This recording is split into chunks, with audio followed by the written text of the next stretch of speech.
Tic Tac Note. This is a fun one. It's probably going to drive your students crazy, all these different ways to take notes, but I think this is fun. And I'm going to use On the Come Up, which if you haven't read On the Come Up, it is definitely a must read. I think it's a bit lighter, in my opinion, than The Hate You Give, the Angie Thomas's first book. But both I think are really important, necessary reads. So I'm going to use On the Come Up, and this form of note taking does take some planning for you on your part as the teacher, and whether you're using it for a novel study or a reading a chapter out of a history book or science text, you need to pull out important details from the text that you want the students to particularly focus on. At least in this case, because it is Tic Tac Notes, you need 9 details. And so, for instance, I think that Angie Thomas writes characters beautifully. So I want students to look at this and be able to keep track of all the rich details of the characters and how that propels the plot. So I have 1, 2, 3, 4, 5, 6, 7, 8, 9 characters from the story. And I'm going to list them on the board and have students set up their notes, of course, first by using the hashtag On the Come Up at the top so that we know what we're reading. On the Come Up. By the way, Angie Thomas is also on Twitter, so you could use that handle and tag her when students fill out their notes about the story. That'd be kind of cool, I think. Set up our page in a giant tic-tac-toe grid. Now this is where the students have some choice, because what object of it is to make a tic-tac-toe, or maybe you want them to blank out the whole page. House rules. But they get to move these character names over to the board, and they can organize them however they want. So we got Brianna, I'll put her in the middle, assuming they haven't read the book yet and they don't know who it is. And so I'll put Aunt Pooh. Like, who's that? Up top. Curtis over here. Organize it however they want. Sunny. And so forth and so on. And the object is to fill that square with details from the text. Maybe you want to say include the page number where you got that detail or learned that detail, or maybe just even the chapter, and blank out the square. Everything in here. All details about Brianna. She's the main character, so that should be pretty quick. You might want to put some constraints on it. Say you have to have at least 3 per character for it to count. 3 different significant details about what they do or what happens to them over the course of the story. That's Tic Tac Notes. And of course, if they fill in a blank, they get to say Tic Tac Note in the middle of the class, and you get to give them a prize, maybe, or just a fist bump. So that's Tic Tac Notes.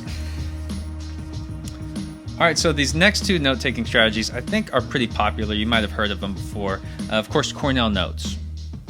But I'm not really going to model this one for you because I think that YouTube does it better, actually. So I would really just go to YouTube, type in Cornell Notes, and find a good video to model that with the students. The other one is mind maps, which I think are really great. It's a great option for the artsy students to use.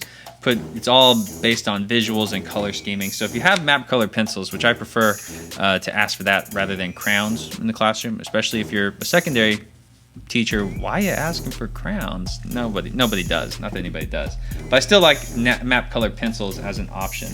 But Mind Maps by Buzan.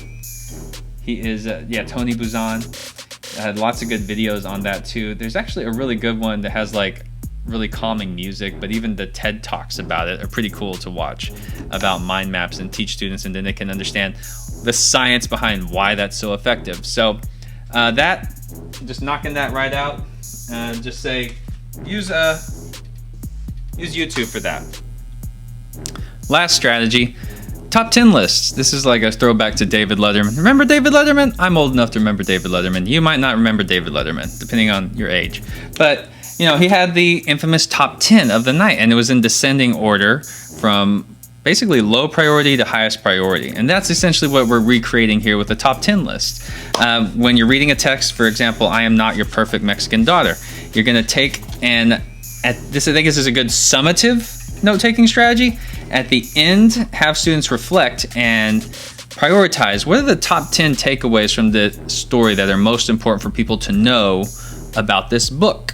And I have it like listed here. 10's a lot though. You may want to help along the way as you're reading, like break it up by chapter. So each chapter or each 3 chapters, have them do the top 3 takeaways in descending order. What's most important, what's least important, and be able to explain why that they chose that priority listing.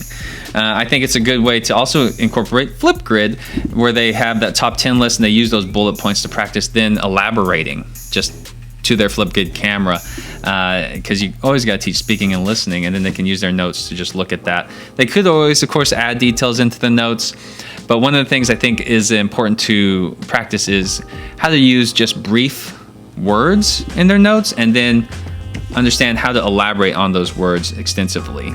That is a practice for public speaking that they are definitely going to have to do in the future. And that is top 10. So you could do top 5, top 3. I just put top 10 just because, that's my shout out to Dave. And that's it for my top 10 note-taking strategies, which are not in a priority setting, but I hope you found some that you will think were useful. These are my favorites that I use with students. It drove them crazy until I let them just choose however they wanted to take notes, and that's fine too.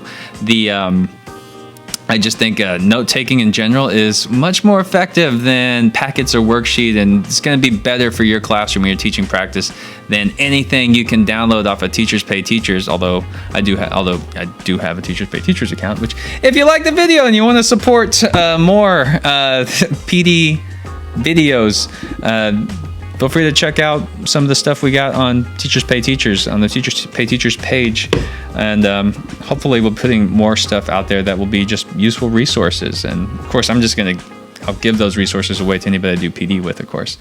But that is it. Again, I am your LaCroix loving, friendly neighborhood literacy lover, Josh Flores. And thanks for watching if you've made it this far.